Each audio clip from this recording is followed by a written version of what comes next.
So hello and welcome guys to my YouTube channel. तो आज हम करेंगे क्लास 10th की जो एनसीईआरटी है उसकी प्रश्नावली 1.3 यानी 1.3 के क्वेश्चंस।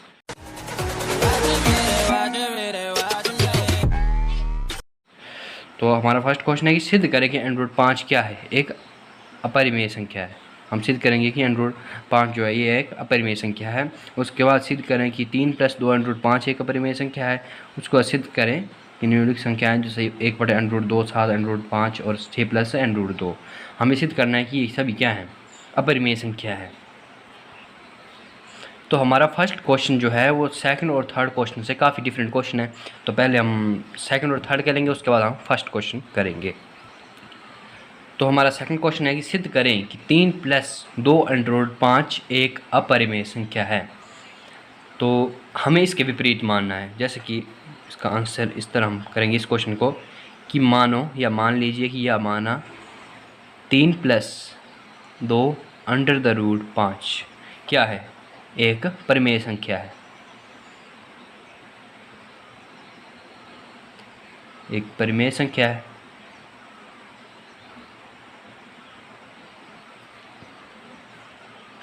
तो यदि हमें इसे परिमेय संख्या माना तो हम क्या मान सकते हैं, तो इसलिए हम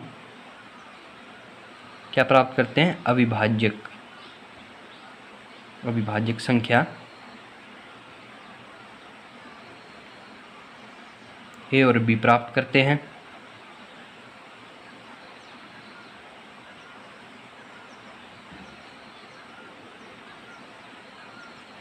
जहाँ पर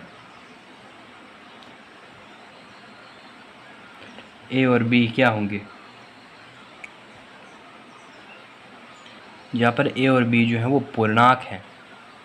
और इसमें क्या रहेगा कि बी जो होगा वो नॉट इक्वल टू तथा b not equal to b किसके बराबर नहीं होगा, 0 के बराबर। ठीक है, तो इसलिए 3 + 2 √5 किसके बराबर हो गया, a/b यानी अंश बटे हर। तो हमने परिमेय संख्या माना, तो परिमेय संख्या होती है क्या होती है कि जो जिसे हम अंश बटे हर के फॉर्म में लिख सकें वो होती है हमारी परिमेय संख्या है। तो हमने यहाँ पर पहले मान लिया इसको ये परिमेय संख्या है, फिर हम अविभाज्य संख्या प्राप्त करते हैं ए और बी। अब ऐसे लिख देना, फिर हमारी परिमेय संख्या क्या होती है, a/b। तो हम लिख देंगे 3 + 2 √5 बराबर है किसके, a/b के। इतना हमने प्राप्त कर लिया। उसके बाद हम देखेंगे इस बार ये 3 है, 3 + 2 √5। तो अगर हम 3 को इस साइड ले जाएं तो ये प्लस है, इसका साइड ले जाएं तो ये हो जाएगा माइनस का। तो 2 √5 या n√5 = a/b - 3। अब फिर से लिख देंगे इसको n√5 बराबर। अब यहाँ पर कई बच्चे गलत करते हैं, जैसे मैंने राफ में करते हैं a/b है, ऐसे लिख देंगे a - 3/b और आगे ऐसे क्वेश्चन करते रहेंगे। तो यहाँ पर आपने अगर गलत कर दिया तो आपका आगे क्वेश्चन पूरा गलत हो जाएगा। देखिए ये a/b के फॉर्म है और ये 3/1 के। तो हम इसको करेंगे क्रॉस मल्टीप्लाई या वज्र गुणा। ठीक है, आप जो भी बोले, तो हम a को इससे गुणा कर देंगे तो 1 a आ जाएगा, फिर b को 3 से गुणा करेंगे तो आ जाएगा 3b, और हमारा बटे में क्या है, b आ गया। तो इस तरीके से हमें करना है। तो उसके बाद 3b आ गया, तो 2 √5 इसके बराबर हो गया a - 3b/b। उसके बाद √5 बराबर है a - 3b/2 था, यहाँ पर गुणा था और हम इस साइड ले गए तो क्या हो जाएगा, भाग। तो 2b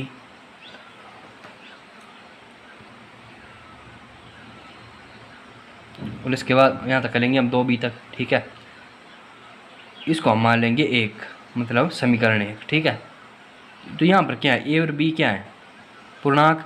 ठीक है, यहाँ क्योंकि यहाँ a और b क्या है, b पूर्णांक है। यहाँ पर हमारे a और b क्या आ गए, पूर्णांक आ गए। तो इसका मतलब क्या है, n√5 किस क्या है, पूर्णांक बटे पूर्णांक, और पूर्णांक बटे पूर्णांक क्या होती है, परिमेय संख्या है। लेकिन हमें पता है कि n√5 क्या है, परिमेय संख्या है। हम लिख देंगे अतः समीकरण 1 से n√5 एक परिमेय संख्या सिद्ध होती है, परिमेय संख्या है, परिमेय संख्या है। ठीक है, परंतु परंतु हमें पता ही ये परिमेय संख्या नहीं है, तो हम लिख देंगे परंतु यह इस कथन का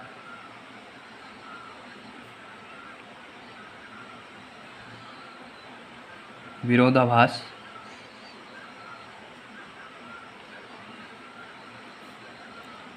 है कि विरोधाभास क्या है कि n√5 जो क्या है एक अपरिमेय संख्या है।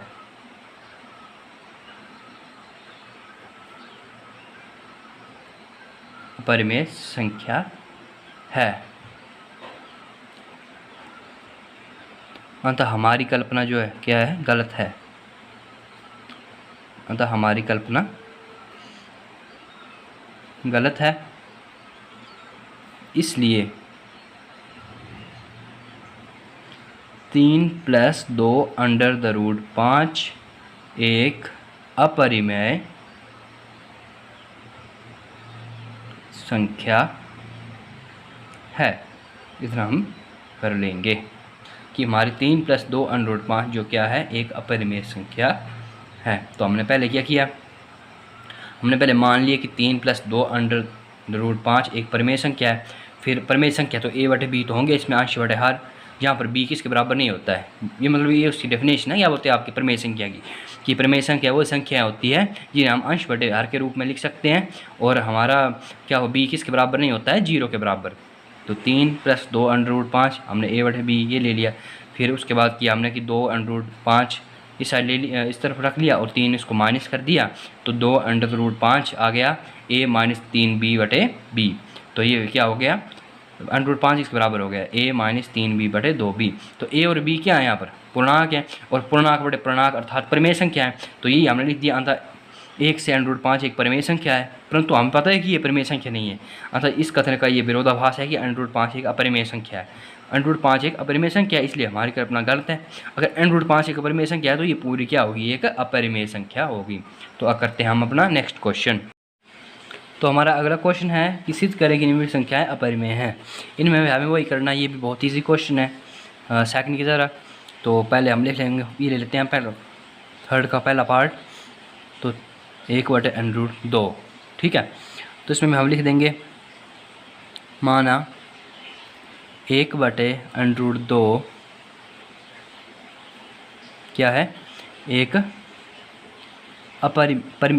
एक परिमेय संख्या है। हमने मान लिया कि ये क्या है, एक परिमेय संख्या है। तो हम अविभाज्य संख्या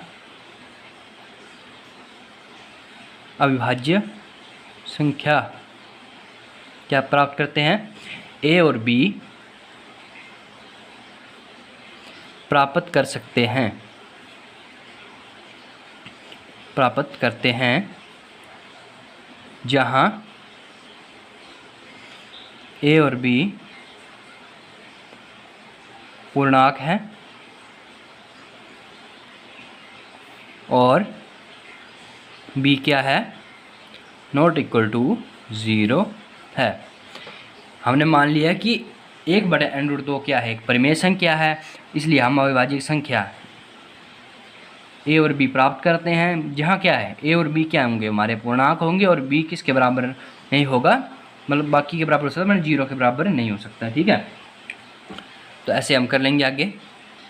अब हमारा इसका 1/2 का सरल रूप क्या है, a/b ऐसे ही है ना, तो हम इस तरह लिख सकते हैं ना इसको। तो हम लिख देंगे 1/n√2 बराबर है a/b। ठीक है, इसको हम इसको उल्ट कर देंगे, n√2/1 लिख देंगे और b/a इतना कर लेंगे। फिर इसके बाद n√2 यहीं रहने देंगे, फिर a क्यों चला गया या नहीं गया, तो सीधे लिख देंगे हम n√2 इस बराबर है b/a। तो ये आ गया हमारा समीकरण 1, इतना आ गया। अब क्योंकि क्या है,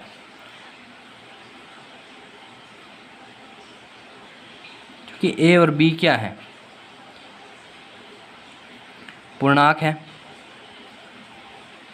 क्या है, तो इसलिए n√2 किसके बराबर होगा, पूर्णांक बटे पूर्णांक अर्थात एक क्या होगी, परिमेय संख्या।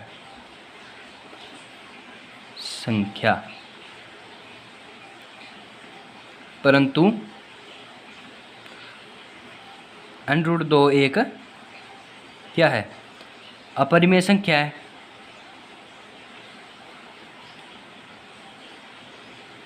√2 क्या है, हमारी अपरिमेय संख्या है। अंतः हमारी कल्पना क्या है,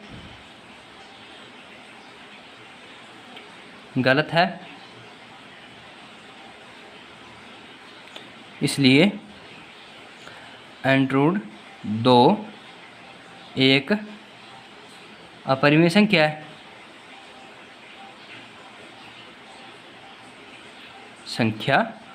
है।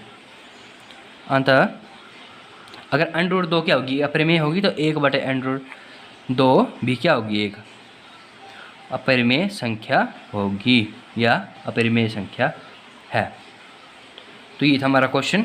हमने माना कि 1/√2 एक परिमेय संख्या है। फिर अविभाज्य संख्या प्राप्त की a/b, जहाँ b किसके बराबर नहीं होगा, 0 के बराबर नहीं होगा। फिर हमने सिंपल फॉर्म में लिखा कि 1/√2 बराबर है a/b।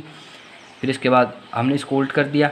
फिर हमारा √2 किसके बराबर आ गया, b/a। b/a क्या है, पूर्णांक, और परिमेय संख्या क्या होती है, पूर्णांक बटे पूर्णांक, मतलब एक परिमेय संख्या है। परंतु हमें पता है, क्या पता है कि √2 क्या है, एक अपरिमेय संख्या होती है। अंतः हमारी कल्पना गलत है, इसलिए √2 क्या है, एक अपरिमेय संख्या। अगर √2 एक अपरिमेय संख्या है तो 1/√2 भी क्या होगी, एक अपरिमेय संख्या होगी। तो ये हमारा थर्ड का फर्स्ट पार्ट खत्म हो गया। अब हमारा सेकंड, तो हमारा नेक्स्ट क्वेश्चन है थर्ड का सेकंड पार्ट कि 7√5 को सिद्ध करें कि ये क्या है, एक अपरिमेय संख्या है। तो पिछले क्वेश्चन की तरह इसमें भी हमने ऐसे ही करना है कि लिख लेना कि माना क्या 7√5 एक क्या है, परिमेय संख्या है। 7√5 क्या है, हमारी परिमेय संख्या है। इसलिए हम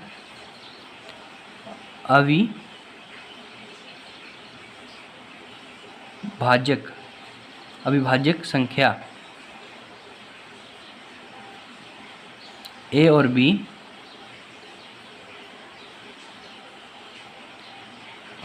प्राप्त करते हैं,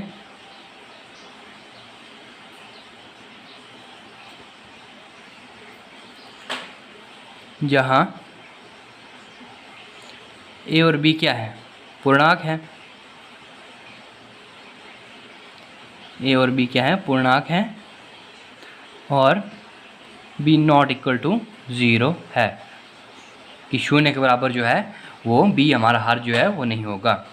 तो ऐसे लिख देंगे सभी क्वेश्चनों की तरह हम 7√5 किसके बराबर है, a/b के बराबर। ठीक है, अब इसको सिंपल फॉर्म में कर देंगे। यहाँ पर √5 को यहीं रहने देंगे और 7 को इस साइड ले जाएंगे। √5 बराबर है a/b, 7 यहाँ, तो 7 हमारा इस तरफ चला गया तो क्या हो जाएगा, यहाँ गुणा और यहाँ भाग हो जाएगा। यहाँ आ गया हमारा 7b, इतना आ गया। तो इसका मतलब क्या आ गया, हमारा समीकरण 1। ठीक है, तो हम लिख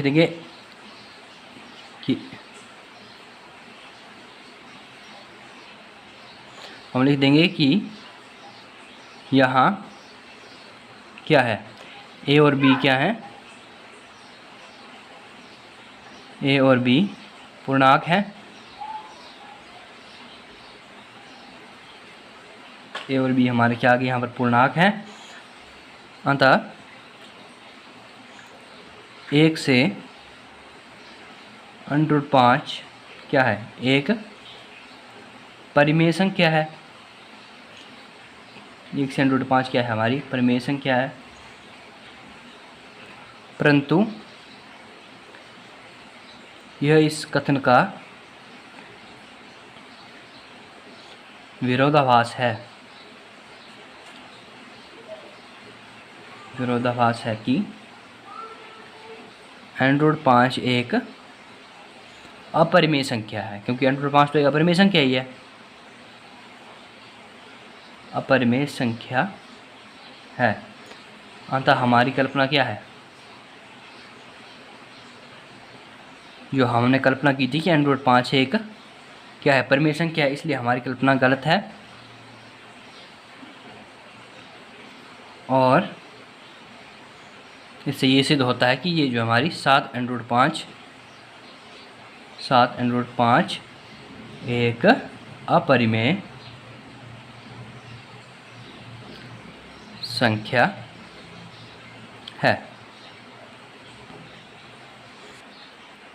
तो हमारा अगला क्वेश्चन है कि सिद्ध करें कि 6 + n√2 एक क्या है, अपरिमेय संख्या है। तो हमने मान लेना कि माना 6 + n√2 एक क्या है, परिमेय संख्या है, एक परिमेय संख्या है। इसलिए हम अविभाज्यक संख्या a और b प्राप्त करते हैं, जहाँ क्या होगा, जहाँ a और b पूर्णांक हैं, a और b पूर्णांक हैं और b ≠ 0 है। तो बाकी क्वेश्चन की तरह इसमें भी हम ऐसे लिख देंगे कि हमारा क्वेश्चन 6 + n√2 बराबर है a/b के। इसमें भी हम यहाँ प्लस वाला तो साइड माइनस हो जाएगा, तो n√2 = a - 6b। अब यहाँ पर मैंने पिछले क्वेश्चन में बताया कि आपने क्या करना है, इस b से करना है गुणा। तो n√2 बराबर है a - 6b/b। यह आ गया हमारा समीकरण 1। अब यहाँ पर क्या है, यहाँ पर a और b क्या है, पूर्णांक है, a और b पूर्णांक हैं। और पूर्णांक बटे पूर्णांक क्या होता है, एक परिमेय संख्या होती है। आप लिख सकते हैं मतलब पूर्णांक n√2 बराबर है पूर्णांक बटे पूर्णांक = परिमेय संख्या। आप लिखना भी चाहे लिख सकते हैं, नहीं लिखना चाहे तो इसको नहीं लिख सकते हैं, परिमेय संख्या। इतना हमने लिख लिया। उसके बाद हम लिख देंगे कि अंततः 1 से ये समीकरण 1 से ये सिद्ध होता है, 1 से क्या, n√2 एक क्या है, परिमेय संख्या है। परंतु यह इस कथन का, जो हमने माना कथन का विरोधाभास है कि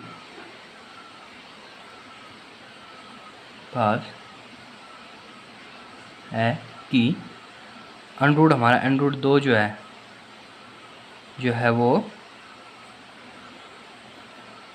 कैसी संख्या है, अपरिमेय संख्या है।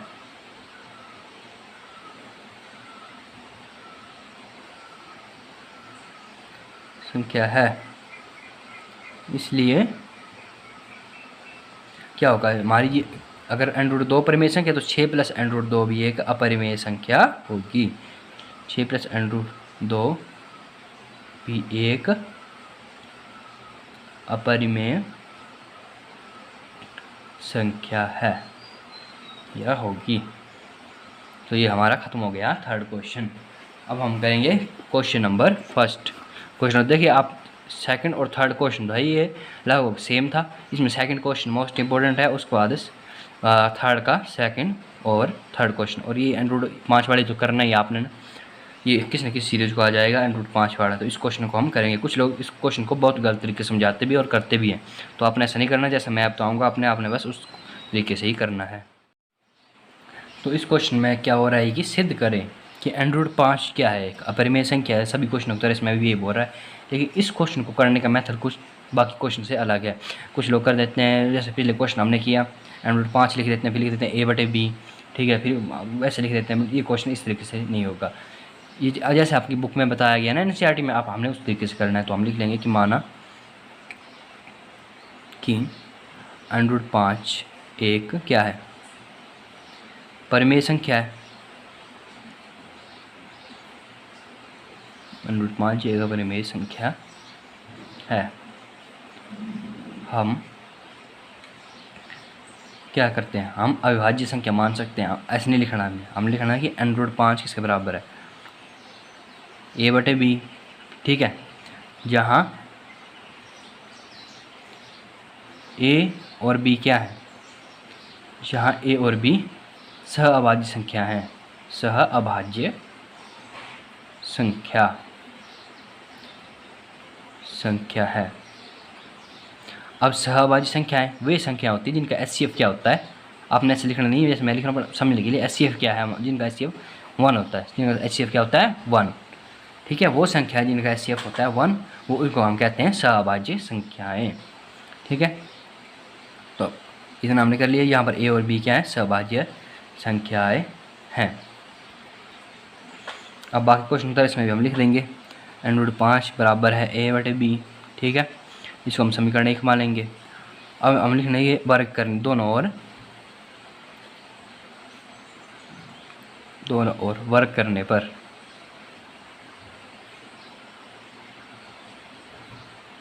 तो दोनों ओर वर्ग करने पर हम वर्ग कर देंगे दोनों ओर, इसका स्क्वायर कर देंगे a/b, इसका भी स्क्वायर कर देंगे।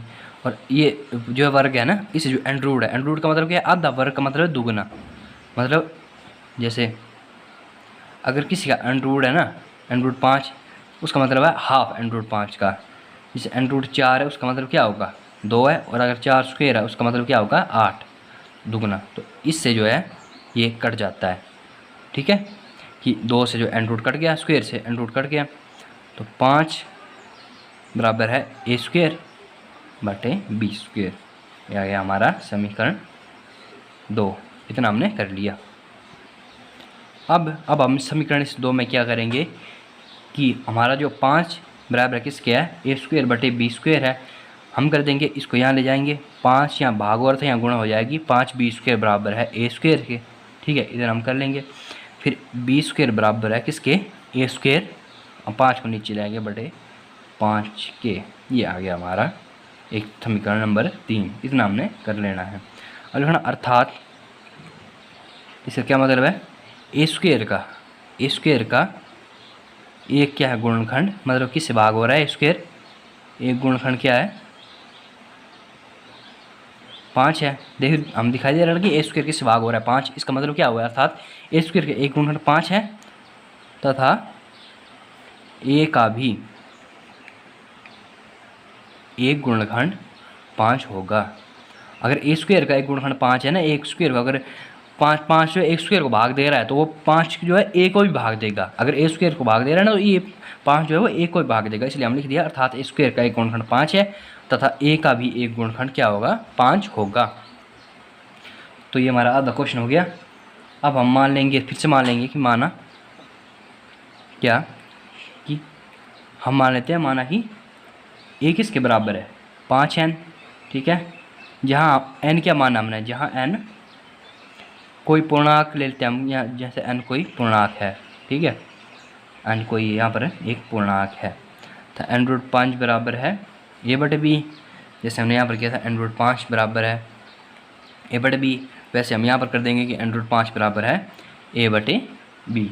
ठीक है, हम इसका भी दोनों ओर वर्ग कर देंगे, n√5 का वर्ग इक्वल टू a/b का वर्ग, इन दोनों को स्क्वायर यहाँ लिख लेंगे। वर्ग करने पर ठीक है, तो ये हमने काट देंगे, तो 5 बराबर किसके आ गया a²/b² के। तो हमारा 5 बराबर आ गया a²/b²। ठीक है, इतना हमने कर लिया दूसरे क्वेश्चन की तरह। अब आपने एक चीज़ देखनी कि हमारा a² किसके बराबर है, हमारा 5n के बराबर। हमने लिखा था ना कि माना 5n बराबर है किसके, a के बराबर, तो हम लिख देंगे 5 बराबर है एक किसका स्क्वायर 5n का स्क्वायर। a का स्क्वायर मतलब 5n का स्क्वायर बटे b का स्क्वायर। ठीक है, इधर हमने निकाल लिया। तो इसका मतलब क्या है कि 5 को हम ऐसे रहने देंगे, तो 5 5 25n का स्क्वायर बटे b का स्क्वायर। इतना हमने कर लिया। ठीक है, अब हम आगे करेंगे कि 5 इक्वल टू 25n का स्क्वायर बटे b², तो 5 को हम यहाँ से पहुँचा देंगे, b² बटे 5 बराबर है 25n²। इतना हमने कर लिया। अब हम b² को ये रहने देंगे और 5 को इस तरफ ले जाएंगे तो 25/5 n स्क्वेयर, 5 को 5 25, तो बी स्क्वेयर किसके बराबर आ गया हमारे 5n स्क्वेयर। तो ए स्क्वेयर तो हमारा 5n और बी स्क्वेयर आ गया 5n स्क्वेयर। अब हम n स्क्वेयर को यहाँ रहने देंगे, ठीक है, और यहाँ लिख देंगे बी स्क्वेयर बराबर है 5, क्योंकि इस साइड चला है तो 5, ठीक है। तो यहाँ हमने b को क्या माना है, एक सहअभाज्य संख्या माना है। तो सहअभाज्य संख्या मतलब इसका क्या होगा, एक ही गुणनखंड होगा, सॉरी एक ही एचसीएफ होगा, वो क्या होगा एक होगा। एक के तरीके इसका कोई एचसीएफ नहीं होगा कि कोई गुणनखंड नहीं होगा। तो यहाँ पर क्या है, इसका क्या एचसीएफ आ रहा है, 5 आ रहा है, ठीक है, गुणनखंड क्या आ रहा है, 5 आ रहा है। तो हम लिख देंगे यहाँ पर अर्थात बी स्क्वेयर का एक गुणनखंड क्या है, एक गुणनखंड क्या है 5 है, इसलिए b का भी, जैसे हमने ए लिखा था a का भी एक गुणनखंड, से b का भी एक गुणनखंड 5 होगा, ठीक है। मतलब मतलब देखिए हम बी स्क्वेयर के गुणनखंड 5 है तो b का भी एक गुणनखंड 5 होगा। जैसे हमने अभी a में देखा था, ऐसे हमने ए में भी किया था कि ए स्क्वेयर का गुणनखंड 5 है तथा ए का भी एक गुणनखंड 5 होगा। वैसे हमने बी में लिखा कि बी स्क्वेयर का एक गुणनखंड 5 है और बी का भी एक गुणनखंड 5 होगा। अगर इसको हम कॉमन तरीके से लिखें तो हम क्या लिखेंगे, हम लिखेंगे कि ए और बी का एक गुणनखंड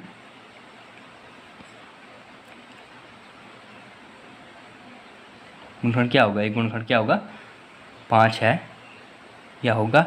इसलिए ए और बी का एक गुणनखंड 5 है। जैसे ए का गुणनखंड 5 था, बी का गुणनखंड 5 था, तो अगर हम एक लाइन में लिखें इसको ऐसे लिख सकते हैं ए और बी का एक गुणनखंड जो है वो 5 है, ठीक है। जो हमने कल्पना की थी कि इनका एक ही गुणनखंड है जो 1 है, तो हम लिख देंगे जो हमारी कल्पना के विपरीत है, या हमारी कल्पना गलत है, हमारी कल्पना, अब जो भी लिखना चाहिए अपनी कल्पना के विपरीत है, हमारी कल्पना गलत है, जो हमारी कल्पना के विपरीत है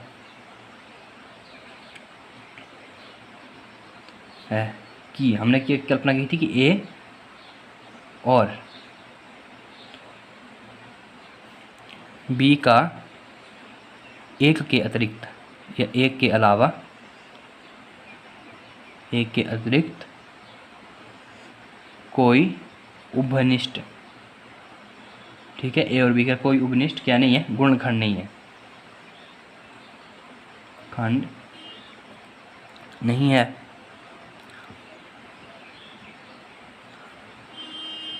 इसलिए हमारी कल्पना गलत है, हमारी कल्पना जो है गलत है। अतः जो हमारा एंड जो है 5 है वो है एक अपरिमेय संख्या है। तो हमारी 1.3 एक्सरसाइज जो है यहाँ कंप्लीट हो गई है। आपने जो इन क्वेश्चन में कंफ्यूज नहीं होना, आपने लगभग 5 या 6 बार की प्रैक्टिस कर लेनी, तब आपको ये अच्छी तरह से समझ आएंगे। इसमें आपने देख लेना है क्वेश्चन नंबर 2, ठीक है, ये इंपॉर्टेंट है। क्वेश्चन नंबर फिर थर्ड का सेकंड पार्ट ये इंपॉर्टेंट है और ये थर्ड पार्ट ये रेयर के, और जो आपका फर्स्ट क्वेश्चन है ये कभी रेयर केस में आता है, कभी पूछ लेते हैं कभी नहीं पूछते हैं। लेकिन आपकी जो सेकंड क्वेश्चन और थर्ड का सेकंड क्वेश्चन और थर्ड क्वेश्चन ये बहुत इंपॉर्टेंट है। और साथ में इसकी एग्जांपल है, एग्जांपल भी सेम इस तरह आपने बस ऐसे लिखना है। एक ये है दर्शाई कि 5 माइनस √3 एक परिमेय संख्या, ये भी सेम इसी की तरह इनकी तरह क्वेश्चन है। उसके बाद आपका ये √2 एक परिमेय संख्या है और √3 ये अपरिमेय संख्या। आपने इन क्वेश्चनों को अच्छी तरह से कर लेना है। इसके बाद हम कल करेंगे एक्सरसाइज 1.4 के क्वेश्चन।